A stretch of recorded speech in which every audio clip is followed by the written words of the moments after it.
Welcome to my channel. I am Curtis A. Merriweather Jr. I was named a game changer by the White House in 2020 by the White House Policy Advisor for Innovation and Entrepreneurship. And today I'm going to serve as your executive business mentor. I just want to thank you for tuning into our channel. Now, before we get into our topic today, I want to make sure that you subscribe, that you share, that you like, and set the notification bell so that you'll be alerted every time a new video is released. Now, today, we're going to talk about how to build effective relationships. We're going to talk about how to build effective relationships as a government contracting entrepreneur executive. Now, this is for entrepreneurs as well as entrepreneurs. What do you mean when you say entrepreneur? I mean, this is someone who's entrepreneurial that may be working for someone else. So entrepreneurs, when we think about entrepreneurs, we mostly think about people who go out on their own and they take risk.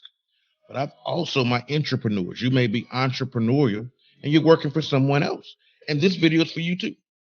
Now, today we're going to talk about how to build effective relationships as a government contractor. But I don't want to exclude anyone. If you're on this channel, stay put.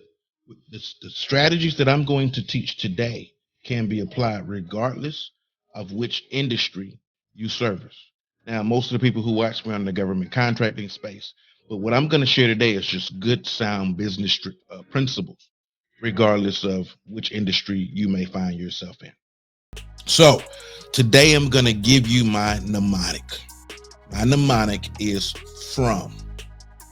You say, Kurt, I have no idea what you're talking about. Just hang in there with me for a minute. From, FROM. This is the framework that I use to build quality, enduring, long-lasting, and sustainable relationships. Here's the truth of the matter. When you're in business of any sort, nonprofit, for-profit, doesn't matter. Private, public industry, doesn't matter. The lifeblood of any business is, of course, sales, but relationships. Relationships are the foundation for sales, okay? It's not about just how good of a proposal you can write. Does the customer even know who you are? Is there some rapport? We like to call it customer intimacy. Do they know who you are? Do they know who you are? So if your customers don't know who you are, or you're building a new relationship, and this can be personal or professional, but I'm talking about it in a professional context. But you can even use this when you're dating someone. Same thing. However, what we want to do is we want to build enduring, robust, thick, enduring, authentic relationships. And a way that we do that, and I hear the introverts in the room. I don't talk to people. I'm going to give you a framework that even the introverts can use. The extroverts are definitely going to use it, but even the introverts are going to use, because it's going to give you a framework.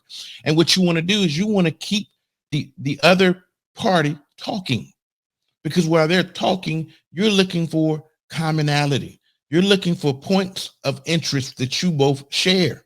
So as you find more points of interest that you both share, more points of intersection where you guys have commonality, you're gonna be taking additional steps to fortify, to strengthen that relationship. Let's jump in. And I think as I get into this, it'll make more sense. So the first F in our mnemonic from is family.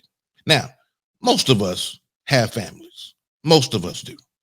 So when we start talking about families, what I want to know is, I'm trying to figure out what is the family structure. Now, so the obvious are spouses. Are you married? You may see a ring on their finger. Ring on the finger does not always mean married, especially when it comes to men. Children, how many kids do you have? You want to ask about parents, mom, dad. Is mom and dad still living? They're going to say yes or no. Siblings, brothers and sisters. What's that What does that mix look like? Well, I got an older brother. Well, I got a younger brother. And every time they say something and you have comment, I say, well, I got an older brother too. Well, I'm the oldest of six. Whatever your story is, it's not six of me and my brother, but whatever your story may be, you want to make sure you point that out. You may have been raised by a single mother. That's fine. The person you're talking to may have been raised by a single mother, or maybe you come from a two-parent household. Mom and dad's living. Maybe his parents are divorced. Again, it doesn't matter. You're looking for points of interest, and you want to ask probing questions, and you're going to let them talk. Newsflash. I need you to know that people like talking about themselves. Now, one that may not be as obvious is the alma mater. And I probably could have started with that one. I'm going to pause for a second. The alma mater is key for one huge reason. Oftentimes, like I majored in computer engineering. I went to University of South Carolina. So if I found someone who went to University of South Carolina, great. But it's even better if I find someone who went to Clemson, because there's a long-standing rivalry between the University of South Carolina and Clemson University. So I'll say something like, oh, you went to the wrong school. And it'll be a joke. It'll be a joke. Most people don't get offended when you rib their alma mater. Or you may talk about, I went to USC, but the Clemson folks will say, well, our engineering program is better than yours. And we'll say, well, no, it's not. There's nothing in Death Valley, which is named their football stadium, to do. You get the idea. You want to be playful. You want to make it fun. You want to find places where there's truly common interest. We're building relationships here. Just like in your own personal family, there may be the one uncle that may be a little off, and we laugh and joke about it. We don't get offended. We know that uncle such and such is off. Now, if my uncles are saying this, I'm not talking about you. I'm just using this as an example. However, we want to build relationships. The alma mater is a great one. I use it in family because sometimes you'll see, like my brother and I did graduate school at the Citadel. My brother did undergraduate at the Citadel. My son is thinking about doing undergraduate at the Citadel. So we have 3 family members, potentially. My brother went there first. I went there for graduate school. And now my son is contemplating it. Will he actually go to the Citadel? I don't know. If you don't know what the Citadel is a military college in Charleston, South Carolina. And those they call them cadets. Those cadets potentially go to the military. Some do, some don't. But it's a very well-known military school in the Southeast. Well, we got potentially three different of our family members, my son being the third, that may potentially go to the Citadel. If you're in South Carolina, and I stayed in South Carolina for a while, if you're in South Carolina, that is a huge draw. There's a lot of Citadel graduates. And if you work in Charleston, South Carolina, there may be a lot of Citadel grads.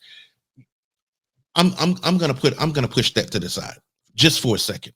When you start talking about alma maters, here's a little secret. Should you get a quality education? Yes, I believe in quality education. I recognize everyone doesn't go to college. That doesn't make you any better or less than anyone else because you went to college and you didn't.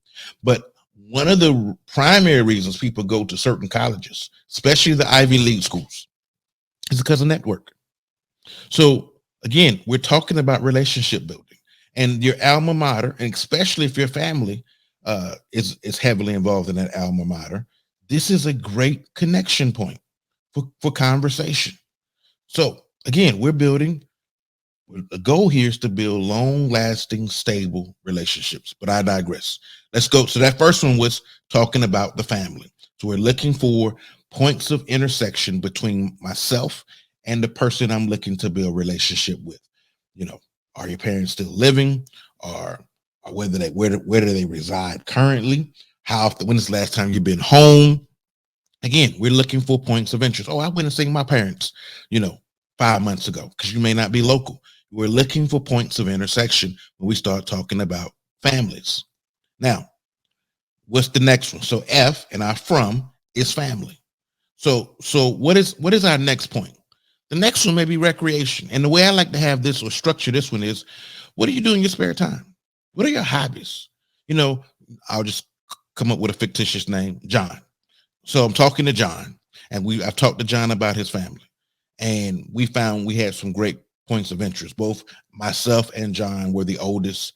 We both come from a family of two, two siblings. It's myself and my sibling. John shares a similar structure. Maybe both of us, we're both raised in a two-parent household. So was I. My father's a pastor.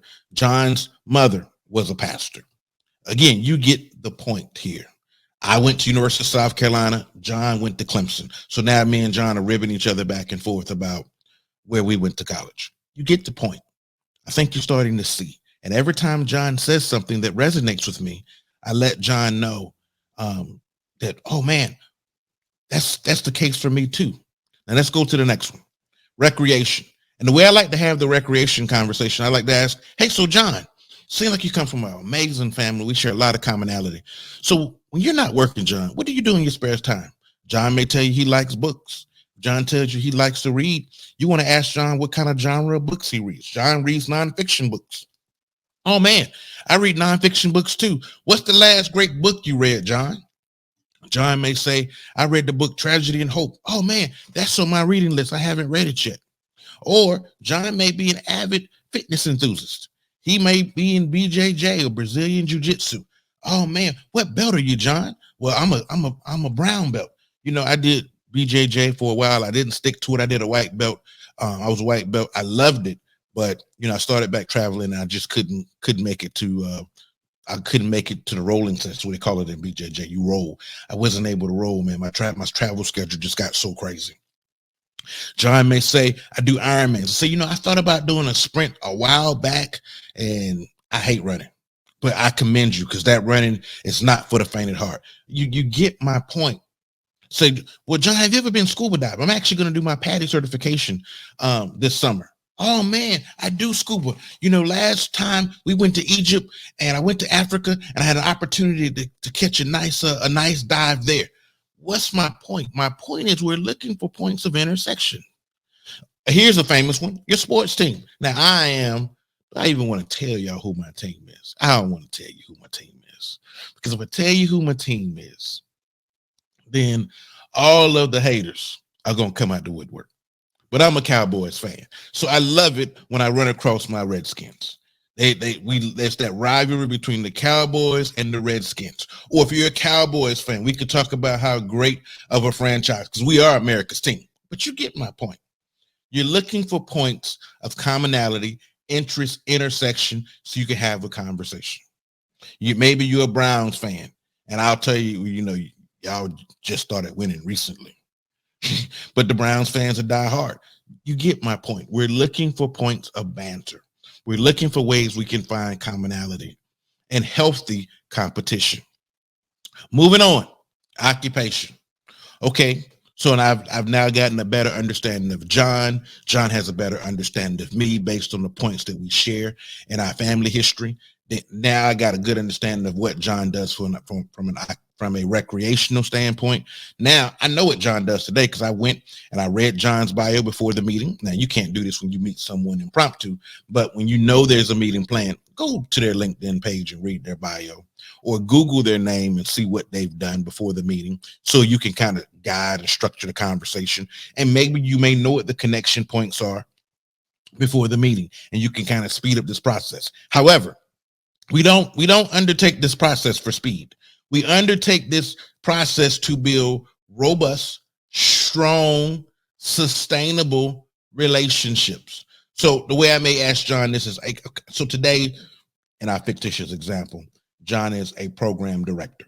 So John, I know you're a program director today, man. You've had an illustrious track record. What did you do before you became the program director at company X? And let John talk about how he arrived at this position. John may tell you about college and how maybe someone else in his family did this, and he was inspired by watching his family member. You may ask John, how long has he been in that role after you kind of get his career history. John may be later in his career. You may be asking John, what's next? And again, every time John says something that is of interest, you don't be rude, but you let John know that that's something that you two both share. Oh, I worked in fast food. I worked in fast food in high school too. Where did you work? Man, I worked for Wendy's. Oh man, Wendy's had the best chicken sandwiches. Man, after a good game on Friday night, we would go to Wendy's. You get my point. This is what you want to do, and do it authentically. Only let John know things that you can truly relate to. You know, in leadership books, they call this building resonant, meaning you're on the same frequency, resonant relationships. So as you go through this dialogue, you're starting to build strong, resonant relationships. And then last but not least, we want to talk about the money. Now, how do I ask the money question? You may say, how do we do business together, John? You know, I got to know you. You're an amazing guy. I come from a good family. You know, we share similar hobbies. And although I don't agree with some of your sport team selections, you're still a good guy. And laugh it off like that. And then, you know, you want to ask John, how do we do business together? And John will start telling you the process to do business with his organization. Now, he may start giving you some information about a new contract that's coming and a particular time frame. And this is what the government thinks it's going to cost, but you're not sure if that estimate is correct. Now you want to start having a dialogue with John because you talked about his family. You understand what he does when he's not working, and maybe that's an opportunity for you guys to maybe do some things outside of work. Maybe John's a golfer. Now you and John can go have a round of golf next time you're in town. If you're in the same or near the same cities, maybe you guys can have a round of golf sooner rather than later. But you're starting to find points of intersection to start building that long, viable, sustaining relationship. That's what we're trying to do. And that will make the money conversations go easier. You've moved out of the stranger category to an associate, and from an associate, hopefully, to a friend. And now he's doing business with his friend. Because at the end of the day, we do business with people that we like and we trust. And if I've done a good job and me and John have an authentic relationship and we click, it's going to be easy to do business with John.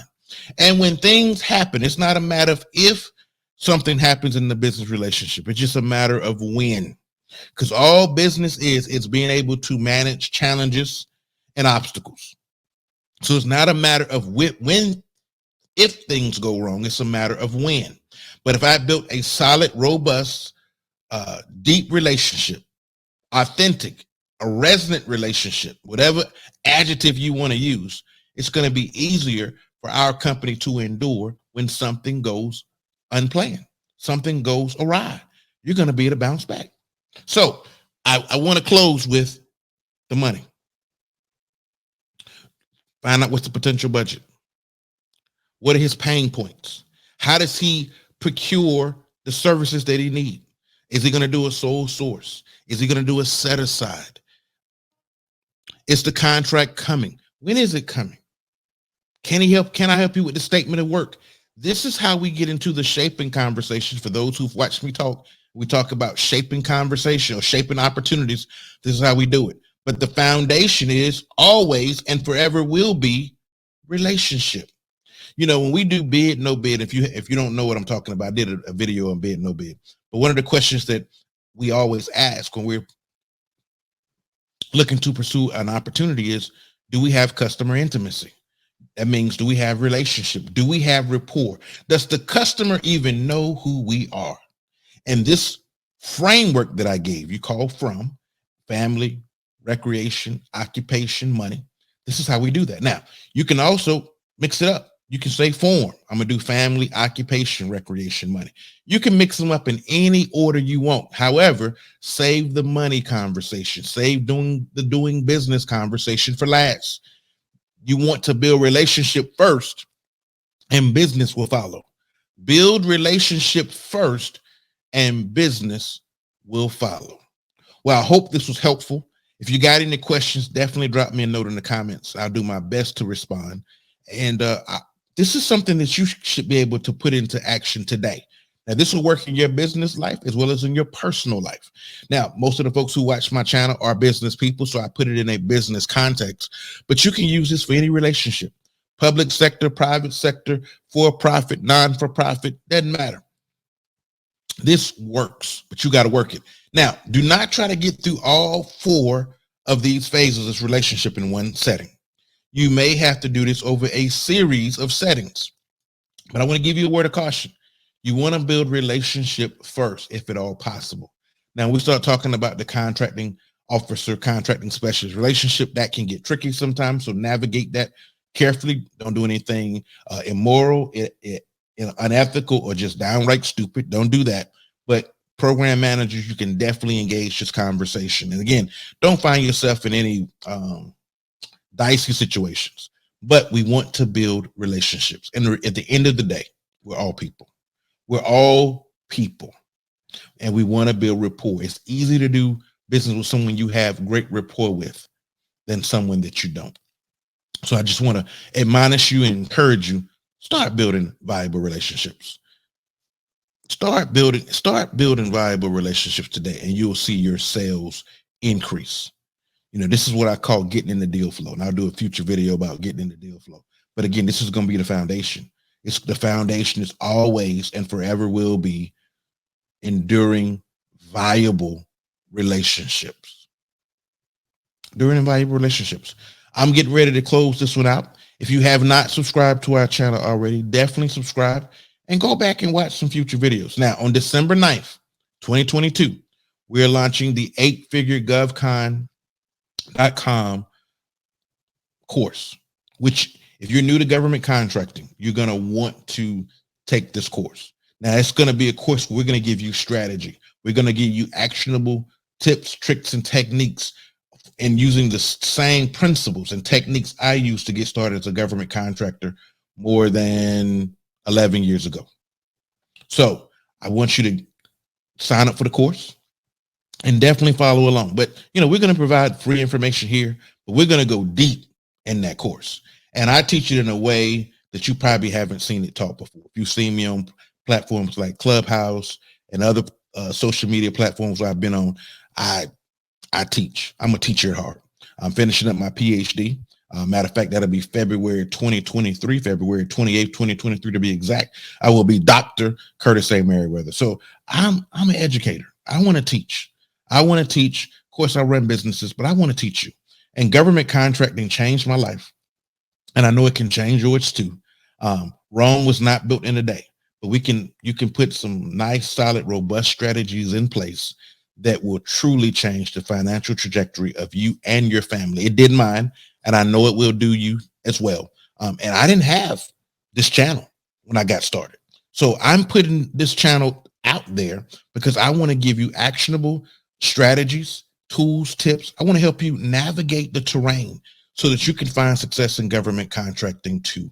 The government buys trillions of dollars every year in products and service offerings. So you can definitely come on to this channel. It's free. But if you want to take your government contracting journey the step further, I encourage you to sign up for the on-demand course after it launches Friday, December 9th, 2022. And it's going to change your life if you put to work the principles that I'm going to teach. I'm not the guy who gets up here and shows all his stuff. That's not necessary. But I want to give you information. I want to show you how I built what I built and how I got named the game changer by the White House in 2020. Well, that's it for now. I've talked long enough, and I need you to go watch some other videos. So subscribe, share, comment, and go watch some of my other videos. And I look forward to seeing you in the next video. Until next time.